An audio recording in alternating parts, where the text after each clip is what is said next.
Tayar. Ya Allah Akbar. Ni kan bahaya ni. Bila bawa macam ni, aku nak hasil dia.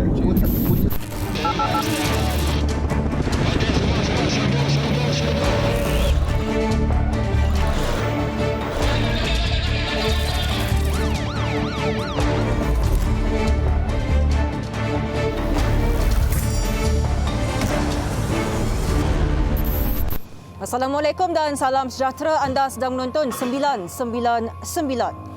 Memandu lori dalam keadaan laju dan berbahaya semata-mata untuk mengejar jadual penghantaran. Pengusaha pula seolah-olah menutup sebelah mata kesalahan pemandu di bawah seliaannya. Ikuti laporan khas lori laju, pengusaha ambil mudah, disediakan wartawan Syahirah Azhar.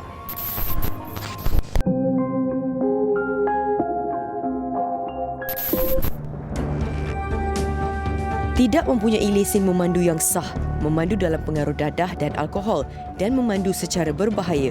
Itu antara kesalahan pemandu lori yang sering dikesan oleh Jabatan Pengangkutan Jalan JPJ. Pengusaha syarikat lori pula dikatakan tidak membuat saringan terperinci terhadap pemandu dan kelindan yang diupah untuk membuat penghantaran. Bagi kenderaan berat, had laju di lebuh raya adalah di antara 80 hingga 90 km sejam. Manakala had laju di jalan persekutuan dan negeri pula adalah di antara 60 hingga 80 km sejam. Walaupun undang-undang diketahui umum, namun masih terdapat segelintir pemandu dan pengusaha lori yang lalai dalam pematuhan had laju. Tim 999 bersama pasukan risikan Jabatan Pengangkutan Jalan melakukan pemerhatian di lebuh raya Salak Tinggi Dengkil, Putrajaya. Hasil maklumat awam dan risikan yang dilakukan, pemandu lori kebanyakan akan memandu secara berbahaya ketika berada di jalan utama atau lebuh raya. Tayar. Ya Allah Akbar. Ni kan bahaya ni. Bila bawa macam ni, aku nak hasil dia. Punca berat pecah tayar ni lori dia. Tanah dia tergabung. Dengan campus tak tutup rapat. Oh, ni ada. Ini kena tayar pecah ni. Ini lubang ini pun berat dah ni. Pecah tayar. Dia ada pagar 9 inci. Hampir 1 jam mengekori dan memerhatikan cara pemanduan pemandu lori. Ada di antara mereka yang tidak menggunakan lorong di sebelah kiri. Malah keadaan lori juga tidak diselenggara dengan baik. Menurut Timbalan Ketua Pengarah Perancangan dan Operasi Jabatan Pengangkutan Jalan Malaysia, Eddie Fadil Ramli, kebanyakan daripada pengusaha lori tidak mementingkan tahap keselamatan para pemandu di bawah seliaan syarikat masing-masing. Ada yang sanggup menggajikan pemandu yang tidak mempunyai lesen demi mengaut keuntungan semata-mata. Sememangnya ada pengusaha-pengusaha yang hanya menggaji pekerja-pekerja mereka tanpa latihan yang sah. Jadi kita ingin menasihatkan pengusaha-pengusaha lori ini apabila ingin mendapatkan perkhidmatan pemandu-pemandu lori ini, pastikan mereka mempunyai latihan yang mencukupi. Pastikan juga mereka mempunyai lesen vocational, GDL dan sebagainya yang membolehkan mereka untuk memandu lori mengikut peringkat dan saiz yang sepatutnya. Hasil pemantauan di Jalan Kuartus KLIA, sebuah lori dikesan dipandu secara berbahaya dan apabila menyedari pergerakannya diekori, pemandu dengan sengaja memberhentikan kenderaan di bahu jalan. Kami telah mengekori sebuah lori yang dipercayai memandu secara laju di laluan yang sempit. Walau bagaimanapun, pihak berkuasa berjaya menahan lori ini di tepi jalan. Tetapi pemandu lori enggan untuk memberi kerjasama kepada pihak berkuasa. Setelah hampir 15 minit berdiam diri, pemandu lori berusia 26 tahun ini akhirnya akur dengan arahan pihak berkuasa. Apabila pemeriksaan dijalankan, pemandu lori ini bukan sahaja didapati memandu secara laju, malah kesalahan lain turut dikesan. Antaranya tidak mempunyai lesen memandu yang sah, cukai jalan tamat tempoh, keadaan tayar tidak diselenggara dengan baik, cermin gelap dan membawa lebih muatan. Lelaki berasal dari Banting, Selangor ini mendakwa telah bekerja sebagai pemandu lori hampir 4 tahun. Namun majikannya dikatakan tidak pernah mengambil tahu mengenai maklumat lesen memandu yang dimiliki. Lebih mengejutkan apabila lelaki ini membongkar arahan majikannya sebelum ini agar memberhentikan kenderaan di kawasan yang sunyi apabila menyedari kehadiran anggota JPJ. My friend,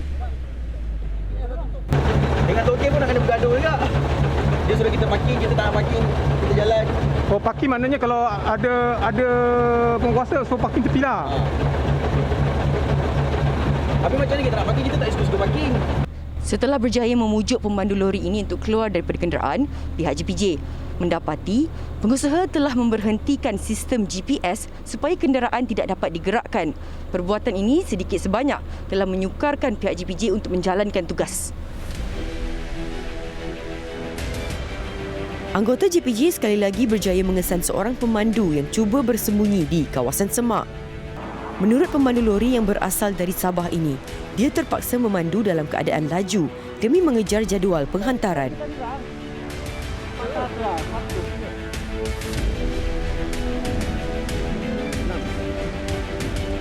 Pengusaha marah tak kalau lambat?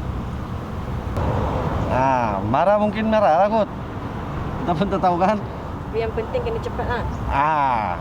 Kira macam boleh cepat sampai lah. Lebih membimbangkan apabila pengusaha syarikat lori tidak mengambil berat mengenai tahap kesihatan pemandu. Kegagalan segelintir pengusaha untuk memastikan setiap pemandu mereka tidak berada di bawah pengaruh dadah dan alkohol turut menjadi punca kemalangan jalan raya sehingga mengakibatkan kematian.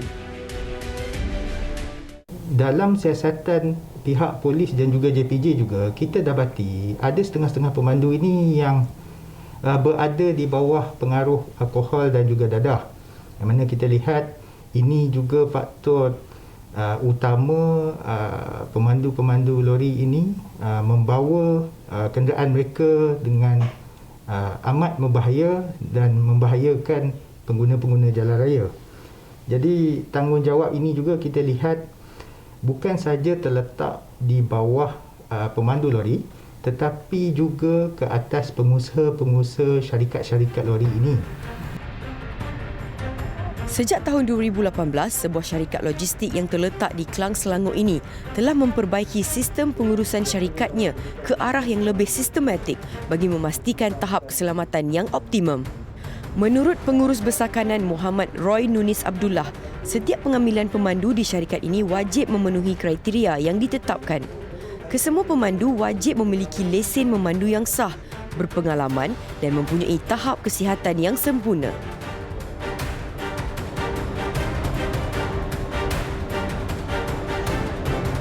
Kena pastikan driver ada GDL license yang pertama. Kemudian dia mesti medically fit lah. Medically fit dan selepas kita shortlist driver tu, memang kita akan hantar untuk vetting. Untuk vetting, untuk memastikan tidak ada apa-apa case or criminal case lah. Especially dan tidak terlibat dalam dadah and all that. Baru kita akan recruit. Kita buat random drug test using urine test lah, kita buat random tiap-tiap bulan kita buat atau tiap-tiap minggu terpulang pada business unit lah. Pengusaha ini juga memantau pemanduan setiap pemandu mereka melalui pusat perintah atau command center.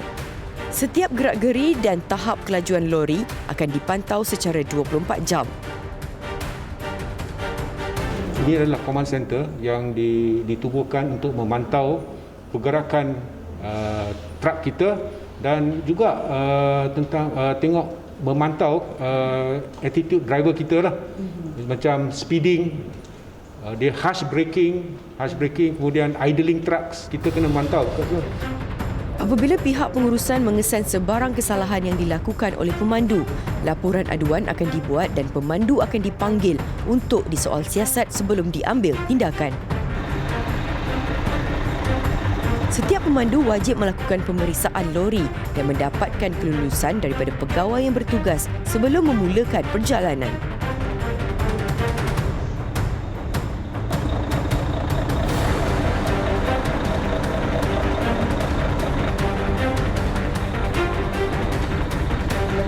Kalau kita ada hantaran, dia akan sediakan kita hantaran dengan borang PDC. Borang PDC tu setiap kali kita nak memulakan perjalanan tu, kita akan buat checklist lori lah sebelum memulakan perjalanan ke mana-mana yang kita pergi lah, yang hantaran yang kita dapat tu.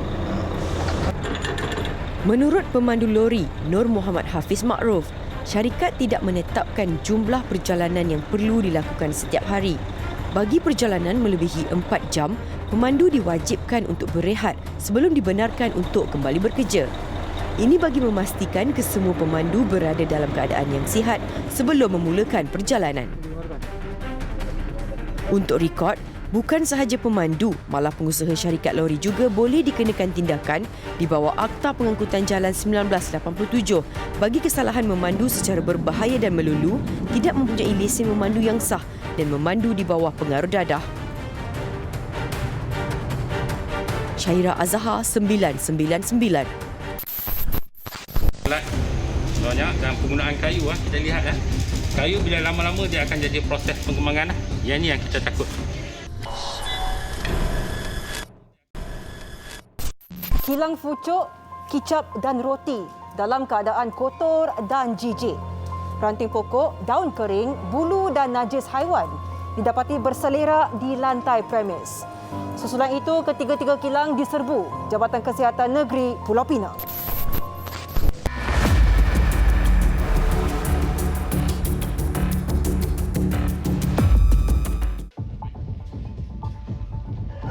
Kilang memproses fucuk di Bukit Tambun ini antara premis yang diserbu bahagian keselamatan dan kualiti makanan Jabatan Kesihatan Negeri Pulau Pinang kerana didapati kotor. Cemaran yang berlaku ialah orang kata kontaminasi lalat banyak dan penggunaan kayu kita lihat kayu bila lama-lama dia akan jadi proses pengembangan yang ni yang kita takut. Okey. Pencemaran fizikal okey kepada makanan. Kalau kita lihat di sini yang persekitaran ni pun tiada aktiviti pembersihan dilakukan oleh pihak kilang prosedur pembersihan yang betul Kaedah pemukusan tanpa label dilakukan oleh kilang yang telah beroperasi sejak 12 tahun ini juga melanggar Seksyen 16 Akta Makanan 1983. Kemungkinan di sinilah digunakan untuk packaging. Okey. Dan untuk packaging dan plastik sebab plastik pun tak berlabel nampak di sini Ini satu kesalahan Dan papan yang digunakan untuk packaging pun kita lihat kekotoran dan kemungkinan boleh kontaminan kepada makanan. Sementara itu, pemeriksaan di sebuah kilang kicap di Bagan Ajam jelas mengejutkan 26 anggota penguatkuasa yang terlibat dalam operasi ini. Ini yang benda yang dapat kita kesan Okey, tak mustahil akan ada lagi Macam daun-daun seperti ini daun kering Daun kering tak nampak. Dia akan proses terampai sekali dengan soya. Itu kita jumpa tadi kita jumpa itu bulu burung. Tak mustahil masa open ni burung-burung ke akan berak Najis akan jatuh dalam ni. Dan dia akan proses sekali. Peralatan memproses kicap di kilang yang telah beroperasi sejak 50 tahun ini didapati rosak dan reput. Ini berapa lama dah Tuan? Lebih kurang 20 tahun. 20 tahun? Ini 20 tahun? Ini sudah reput ni. Dia akan jatuh dalam.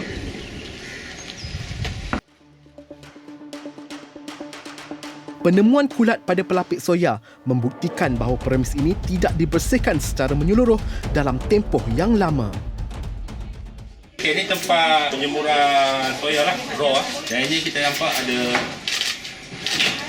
memang ada sisa fungus. Bagi siapa ni yang dia alergik, dia akan alergik. Dan yang ni siapa yang peringkat level teruk, dia boleh menyebabkan kematian. Botol plastik hitam semula yang digunakan untuk membungkus kicap didapati tidak dicuci mengikut prosedur operasi standard kebersihan, sekaligus dikuatiri boleh mendatangkan risiko pencemaran. Kalau company dia akan bunuh balik, dia cuci memang bersih. So lepas dia cuci dia akan tembak. Dia akan tembak sinar ke apa ke untuk bunuh balik kuman. Ini macam you cuci macam ni saja. You cuci berus ini atau you guna sabun. Air pun kedak bos. Bila sudah basah tengok dia tutup macam ni. So bila tak tutup balik, boleh imagine apa-apa boleh masuk balik. Air pun ada lagi. Boleh masuk balik Ini cicak, cicak. Saya tak tahu ada dalam lagi ke apa ke. Botol-botol boleh tercemar balik Okay. Sebab ni boleh food poisoning bos. Operasi jam 10 pagi diteruskan ke kilang roti yang terletak di Raja Uda.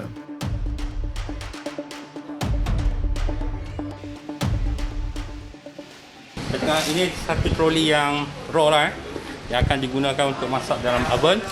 Dan kita tengok minyak-minyak ni dia akan menitik. Bila dia panas dia akan cair. Bila cair dia akan menitik. Mana dia akan jatuh pada roti. Dan ini yang menyebabkan pencemaran. Ini yang telah dibakar. Okey. Kita tengoklah ini lah. Tapi rasanya di bawah. Makanan tidak boleh bersentuhan dengan mana-mana peralatan. Pemeriksaan pada perkakas untuk membakar roti turut menemukan najis tikus. Sekilas pandang kita tak nampak. Okey, kalau kita perhalusi betul-betul butiran-butiran ni adalah tai tikus. Adalah najis tikus. Maknanya memang banyaklah. Memang orang kata potensial untuk keracunan roti memang tinggi lah. Ekoran itu, pemilik kepada kilang yang telah beroperasi sejak 6 tahun lalu dipanggil untuk disiasat. Dia akan main sini bawahnya kalah dia. Saya tak kisah dia mari atas, mari bawah saya tak kisah. Ini tak guna dia saya tak hilau dia tu. Tapi ni dalam dia punya kedai. Ni tai tikus tau. Keracunan boleh jadi. Tahu bang. Banyak tau ini. Ini saya sentuh Ini masih lembut lagi tau. Memanglah dia tetap halimai. Dia tak harimai. Mana telan mana tikusnya lah. Betul. Dia tak cakap tak mau cakap apalah. Betul. Tapi ini sampai terlalu banyak. Habis buat apa? Mana boleh you bikin tak boleh buat apa. Pemilik premis berusia 45 tahun ini cuba berdalih agar tidak dikenakan tindakan undang-undang di bawah Seksyen 11 Akta Makanan 1983. Saya tak boleh buat ubat sebab saya bersama mana. Tahu sebab you makanan, tapi dia ada banyak kawalan tikus, dia ada macam-macam cara. You ajar saya punya itu apa kawalan itu apa. Ya, untuk kawalan tikus you kena tahu dia punya habitat. Kalau you letak perangkat tikus pun bukan dalam luar dia, betul, pun no point juga. Saya mau macam mana buat? You kena panggil pest control lah. Pest control yang berdaftar yang memang dah ada kepakaran tentang kawalan serangga. Menurut Ketua Bahagian Keselamatan dan Kualiti Makanan Jabatan Kesihatan Pulau Pinang, Muhammad Wazir Khalid, pihaknya telah mengeluarkan 14 notis kompaun yang bernilai lebih RM14,000 kepada ketiga-tiga pemilik kilang itu. Kita mencadangkanlah kepada pihak pengusaha supaya mengamalkan konsep PJKM iaitu Program Jaminan Keselamatan Makanan untuk menjamin tahap kebersihan makanan terjamin di tahap yang maksimal di dalam premis mereka. Pasukan kita iaitu Inspektor Kesihatan akan terus membuat pemantauan berterusan ke atas premis-premis dan juga kilang-kilang supaya mereka mengamalkan program PJKM yang berkesan.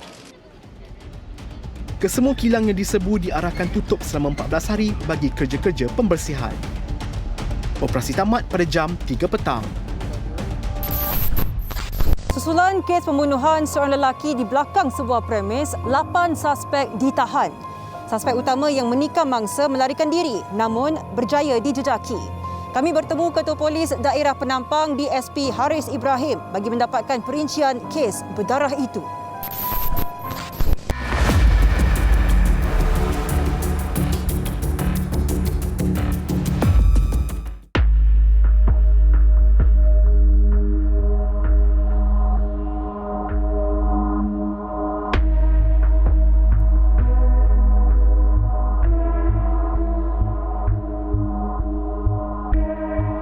Kejadian berdarah ini berlaku di kaki 5 sebuah premis perniagaan di Penampang Sabah pada jam 3 pagi.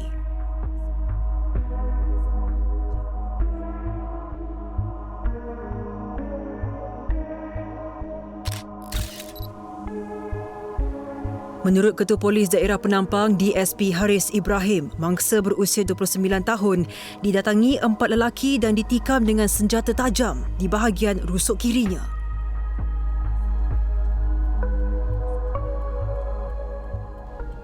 Pihak polis telah ke lokasi dan apabila sampai di lokasi, pihak polis mendapati terdapat kesan darah di kawasan tempat kejadian. Pihak polis difahamkan mangsa telah dibawa menaiki ambulan ke Hospital Queen Elizabeth untuk bantuan kecemasan. Tapi nampak suasana kursi meja Namun, mangsa yang dirawat di zon kecemasan disahkan meninggal dunia pada jam 8 pagi akibat pendarahan yang teruk.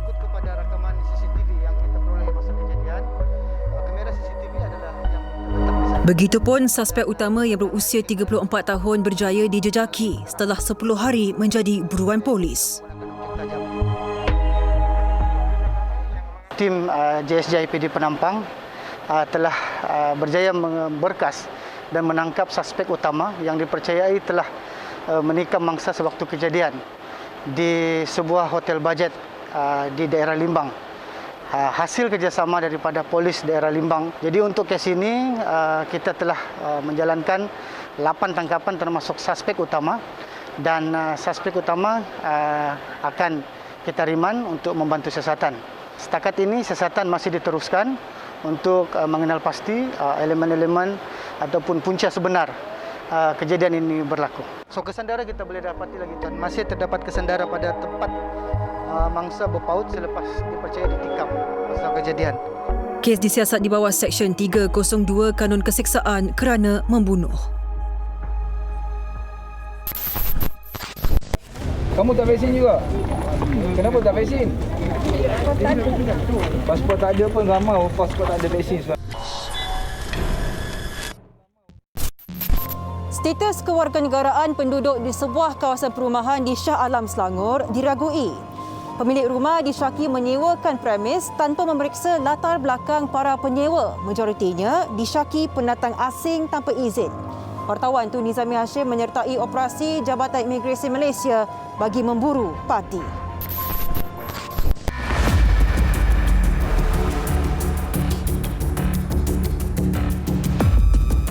Ini 1, 2 yang belum vaksin. Lagi siapa lagi belum vaksin? Yang belum ambil vaksin? Belum lagi. Pun sama belum.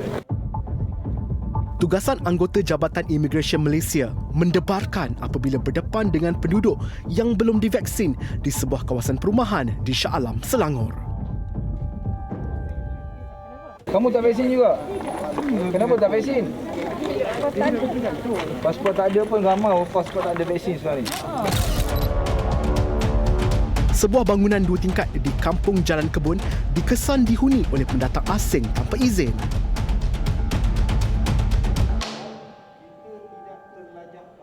Dia ada dua lokasi, dua building. Apa yang kita perlu tahu, satu bangunan yang pintu ni di 2 tingkat. Tepat jam 11.30 malam, kami bergerak ke lokasi sasaran yang terletak kira-kira 30 km dari Pejabat Jabatan Imigresen Malaysia di Putrajaya.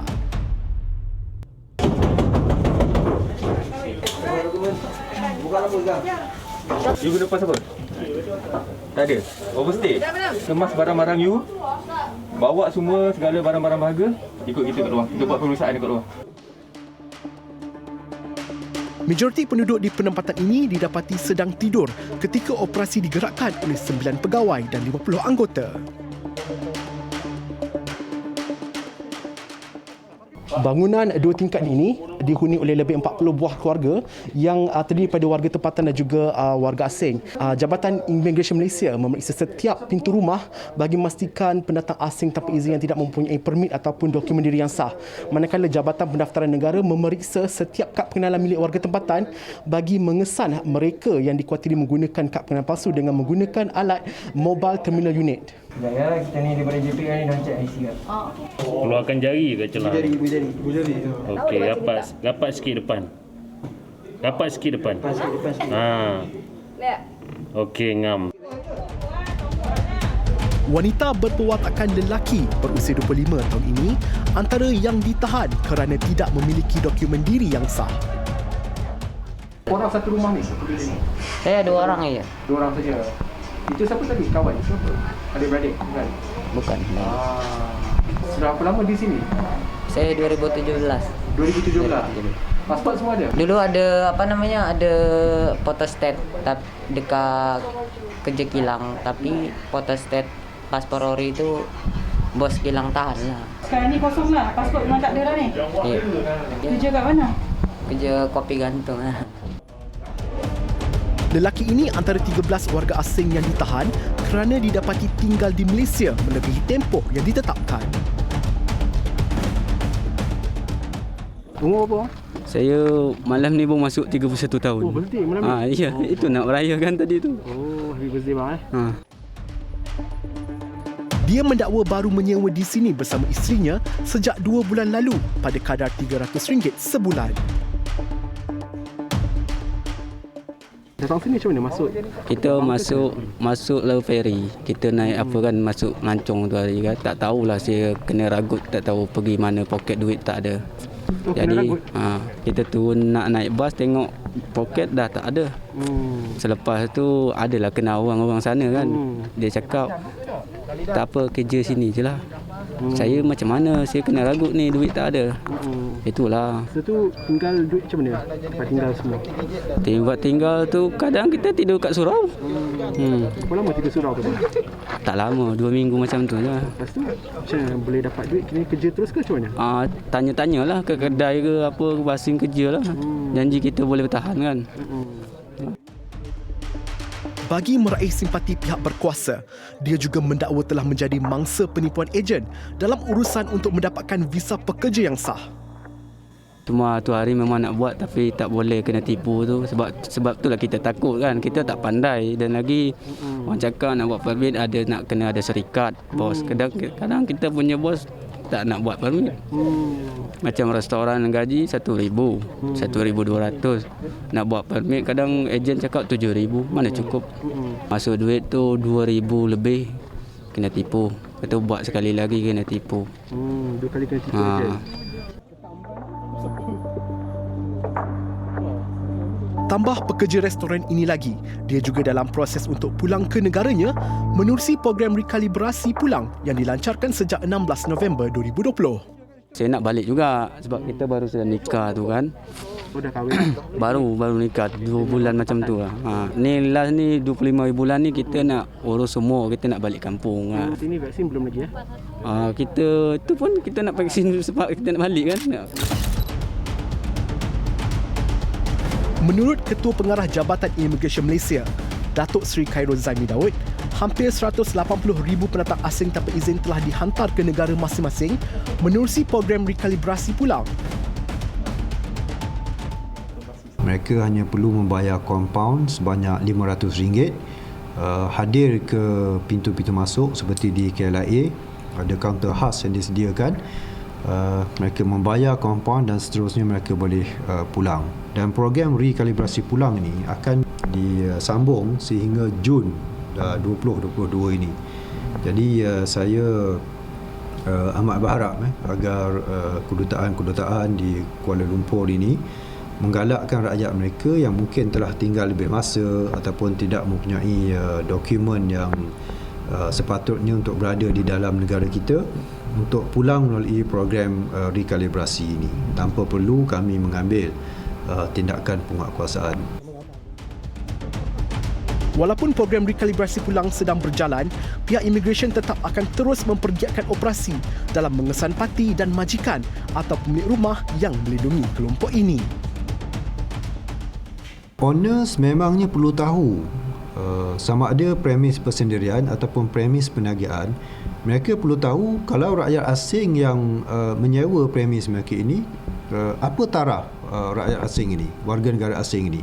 Sama ada mereka mempunyai dokumen yang mencukupi, dokumen yang sah dari segi undang-undang ataupun tidak.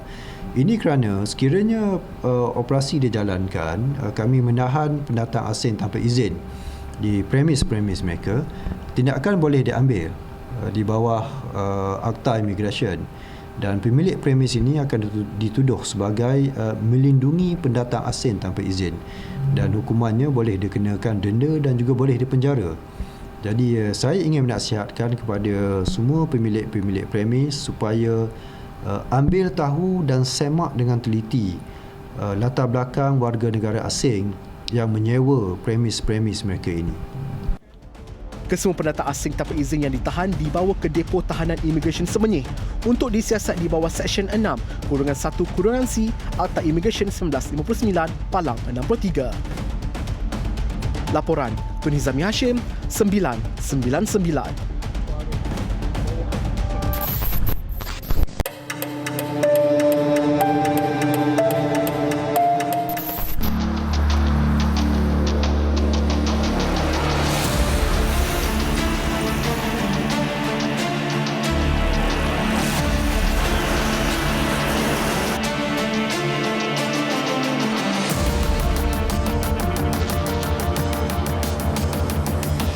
Pada 12 Januari 2022 sekitar jam 10 pagi, satu kemalangan telah berlaku membabitkan seorang penunggang motosikal dan seorang pejalan kaki di Jalan Sultan Ismail dari arah Jalan Imbi, Kuala Lumpur.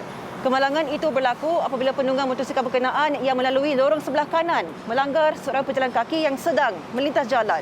Video berdurasi 1 minit itu menjadi tular di media sosial dan mendapat pelbagai reaksi orang awam.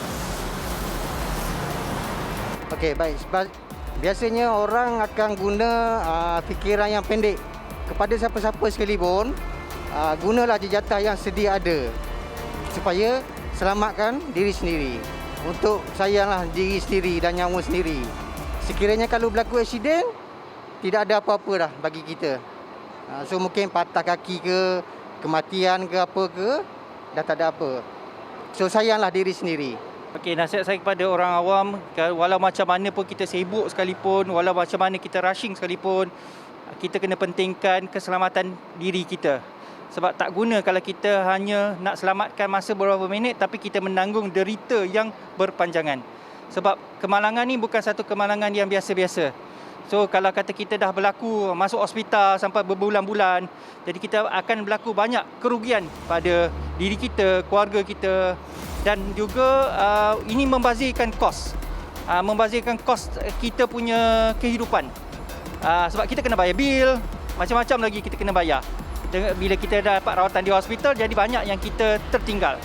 Jadi walau macam mana sibuk sekalipun, gunalah jejantas. Itu yang terbaik. Walaupun jejantas pejalan kaki telah pun disediakan lebih kurang 7 meter dari lokasi kemalangan, masih ada yang mengabaikan keselamatan. Menurut Ketua Polis Jabatan Siasatan dan Penguasaan Trafik Kuala Lumpur, Assistant Commissioner Sarifuddin Muhammad Saleh, sebahagian pengguna lalu lintas mengambil mudah dengan melintas jalan raya walaupun perbuatan itu mengancam keselamatan. Jadi dalam kejadian tersebut, motosikal yang ditunggang oleh satu lelaki Melayu iaitu penghantar makanan telah melanggar satu perempuan Cina yang melintas daripada Sungai Wang ke tengah jalan untuk menghala bergerak ke Lot 10. Pada siasatan pihak kami mendapati terdapat jejantas berhampiran dengan mangsa melintas jalan, lebih kurang jarak 7 meter saja. Sepatutnya mangsa menggunakan jejantas tersebut untuk melintas ke seberang jalan.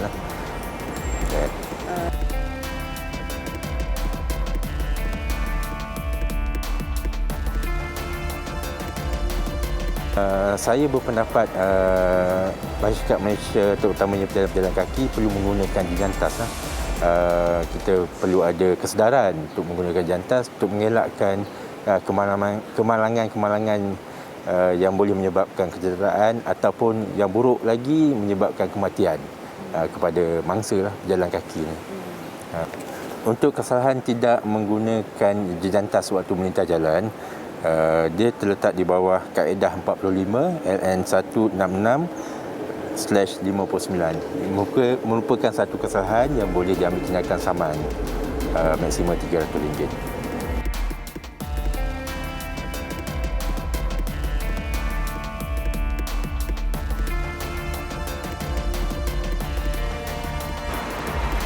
Akibat kemalangan, pejalan kaki mengalami kecederaan di bahagian kaki dan telah pun dihantar ke Jabatan Kecemasan Hospital Besar Kuala Lumpur untuk mendapatkan rawatan lanjut. Manakala penunggang motosikal pula tidak mengalami sebarang kecederaan. Tindakan saman boleh diambil mengikut peraturan trafik 1999, iaitu peraturan bagi pejalan kaki yang tidak menggunakan jejantas. Kita orang datang ke situ, dah ajak kita orang tengok, lepas tu tiba-tiba tu 6 orang. Yang 2 terlemas, yang 4 orang tak. Sanggup memenggal kepala ibunya sendiri menggunakan parang. Itulah tindakan kejam seorang anak terhadap ibunya sebelum lari ke dalam semak. Kejadian di Kampung Baru, Pasir Penambang, Kuala Selangor itu membuka tirai rangkuman kejadian jenayah seminggu 999.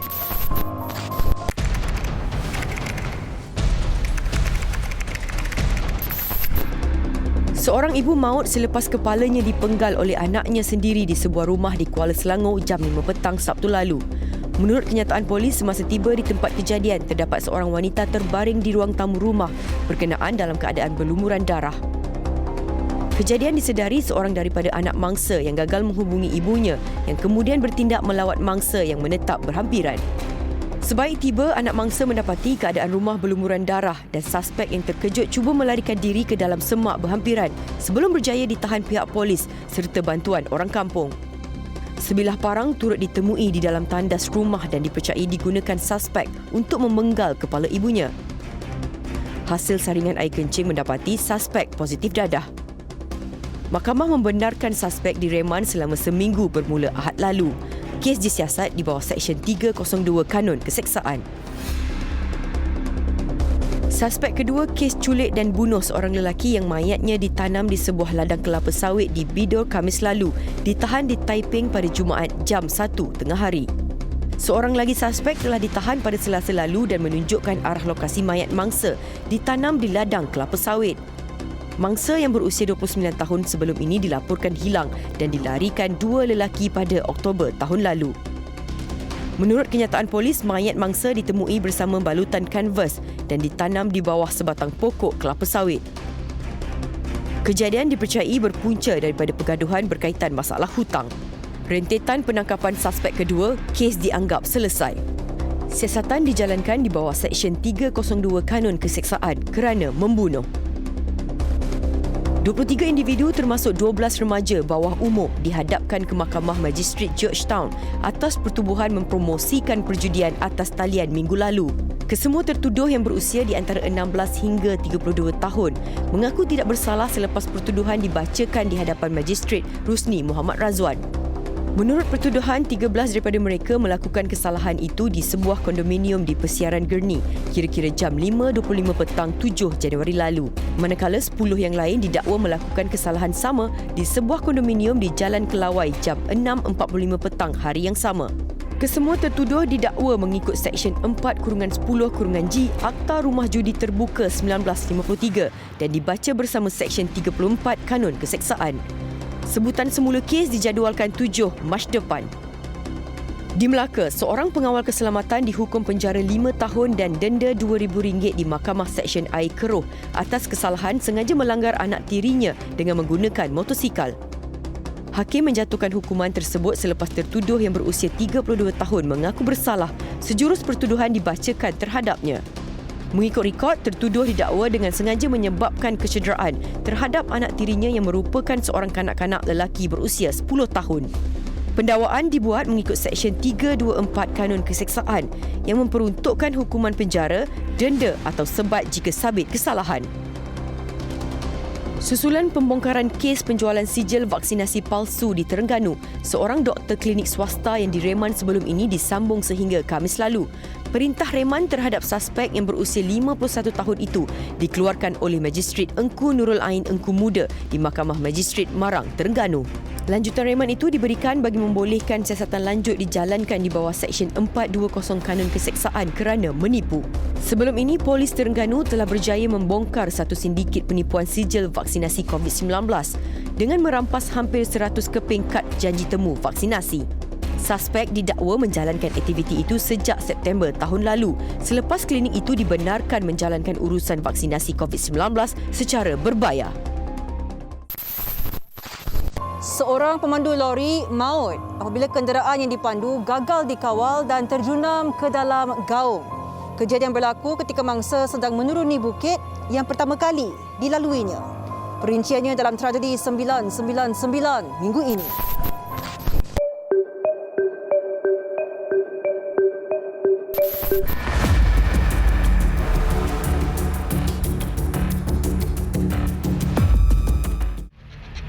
Kemalangan berlaku kira-kira jam 11.45 pagi ketika mangsa selesai mengisi tanah ke dalam lorinya di tapak kuari Bukit Mak Lipat, Jerus, Pasir Putih, Kelantan.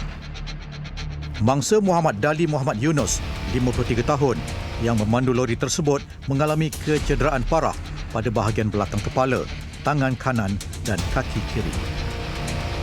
Dalam kejadian itu, lori mangsa yang syarat dengan muatan 3 tan tanah terbabas di selekok ketika menuruni bukit sebelum terjunam ke dalam gaung. Pihak bomba dari Balai Bomba dan Penyelamat BBP Ketereh dan BBP Pasir Putih bergegas ke lokasi kira-kira jam 11.59 pagi. Menurut Ketua Balai Bomba Ketereh, Ahmad Fakhruddin Ibrahim, mangsa yang tersepit di tempat duduk berjaya dikeluarkan namun telah disahkan meninggal dunia. Ketua Polis Daerah Pasir Putih, Deputi Superintendent Edian Shah Endal berkata, siasatan awal mendapati kejadian berlaku di hadapan beberapa pemandu lori lain yang sedang menunggu giliran untuk menuruni bukit yang sama. Mangsa yang berasal dari Kota Baru memiliki lesen memandu kategori E dan D. Mayat mangsa dihantar ke Hospital Tengku Anis, Pasir Putih untuk bedah siasat.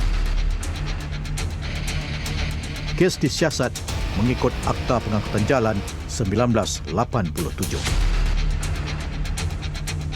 Di Johor, kegembiraan 6 sahabat berakhir tragedi apabila 2 daripada mereka ditemukan lemas. Kejadian berlaku di Sungai Masai berhampiran Taman Masai Utama. Menurut penolong kanan penguasa bomba Zon 1 Johor, Hamdan Ismail, operasi mencari dan menyelamat digerakkan ke lokasi kejadian selepas menerima panggilan kecemasan kira-kira jam 6.15 petang. Yang mana pada ketika itu air adalah surut. Jadi di tepi sungai itu ada pasir yang boleh dipijak lah. Lebih kurang itu. Jadi dia masa itu bermain di situ lah. Pencarian lebih 3 jam oleh pihak bomba menemukan kedua-dua mangsa, iaitu Syarif Muhammad Syahrizan 11 tahun dan Muhammad Ahlan Kiram 14 tahun. Mayat Syarif ditemukan pada jarak 15.24 meter dari lokasi kejadian pada jam 9.18 malam, manakala Muhammad Ahlan ditemui pada jam 10.32 malam. Rakan mangsa Muhammad Azmil Rizwan 13 tahun kelihatan trauma atas kematian rakan karibnya. Pertama kita mancing dulu. Pas kita datang ke situ, dah ajak kita orang tengok. Pas tiba-tiba tu 6 orang. Yang 2 terlemas, yang 4 orang tak. Saya telah tolong orang. Pas tiba-tiba tu orang saya tak ada dah. Hilang dah. Operasi turut dibantu oleh polis diraja Malaysia dan agensi pertahanan awam serta orang ramai. Mayat mangsa dihantar ke Hospital Sultan Ismail untuk tindakan lanjut. Terima kasih kerana setia bersama kami sehingga ke penghujung rancangan. Mewakili tim penerbitan 999, saya Sofia Nur Soliatun mengucapkan Assalamualaikum dan selamat malam. Ingat, jenayah membawa padah.